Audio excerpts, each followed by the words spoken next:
தமிழ்நாடு முழுவதும் சிங்கப்பெண் சிறப்பு அதிரடிப்படை இன்று முதல் செயல்பாட்டிற்கு வருகிறது. இந்த படையினரை தொடர்பு கொள்ள தனி வாட்ஸ்அப் குழுக்கள், செல்போன் எண்கள் அறிவிக்க நடவடிக்கைகள் எடுக்கப்பட்டு வருகின்றன.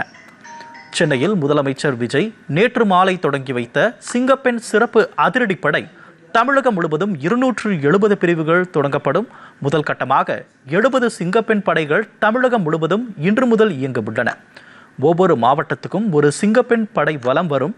சென்னையில் 12 சிங்கப்பெண் படைகள் செயலில் இறங்க உள்ளனர். தாம்பரம், ஆவடி காவல் ஆணையரகங்களில் தலா 4 சிங்கப்படைகள் செயல்பாட்டில் இருக்கும். இது தவிர இதர காவல் ஆணையரகங்களில் தலா 2 சிங்கப்படைகள் இருக்கும். ஒவ்வொரு சிங்கை படைகளிலும் 2 சப் இன்ஸ்பெக்டர்களும் 1 போலீசாரும் முதலில் ரோந்து வருவார்கள். இதற்காக பிரத்யேகமாக 140 பெண் சப் இன்ஸ்பெக்டர்கள் தேர்வு செய்யப்பட்டு உள்ளனர். 420 பெண் போலீசார் இப்படையில் பணியாற்றுவார்கள்.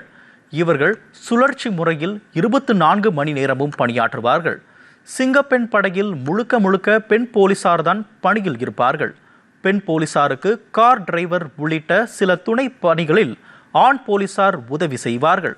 பாதிக்கப்பட்ட பெண்கள் சிங்கப்படையை தொடர்பு கொள்வதற்கு தனி வாட்ஸ்அப் குழுக்கள், செல்போன் எண்கள் போன்றவையும் விரைவில் அறிவிக்கப்பட உள்ளது. தற்போது போலீஸ் அவசர கட்டுப்பாட்டு மையத்தின் 100 எண்ணை பொதுமக்கள், குறிப்பாக பெண்கள் பயன்படுத்திக் கொள்ளலாம் என்றும் அறிவிக்கப்பட்டுள்ளது. மேலும் சிங்கப்பெண் சிறப்பு அதிரடிப்படையின் பயன்பாட்டுக்காக 319 சக்கர வாகனங்களும், 4 சக்கர வாகனங்களும், 101 இருசக்கர வாகனங்களும் கொள்முதல் செய்யப்படும்.